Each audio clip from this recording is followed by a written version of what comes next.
好来，乡亲啊，继续来看屏东东港的乌昂床，即摆这个季节当咧大出，啊讲乌昂床今年掠到的数量比往年是加真多，所以计数降落来。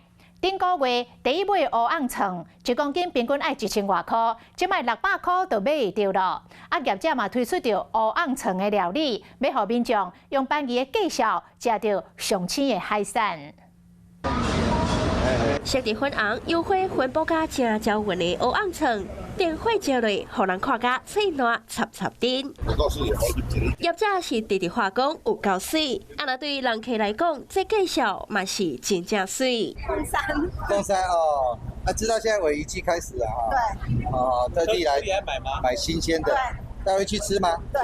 嘉士客一头早专工为高雄来到东港，都是因为乌昂床即卖进货量大大增加。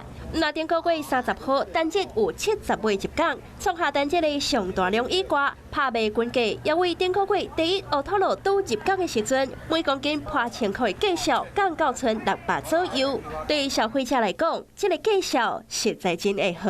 黑尾鱼成交数量已经总共是241尾。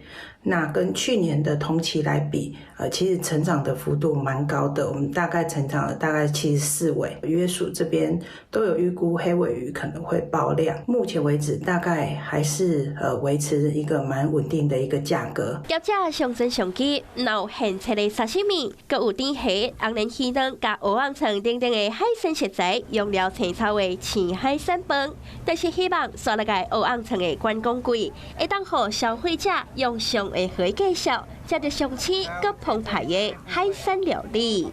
Hello， 我是庄宇杰。想要抢先掌握最及时的新闻资讯吗？赶快订阅、按赞、开启小铃铛，锁定华视新闻 YouTube 频道。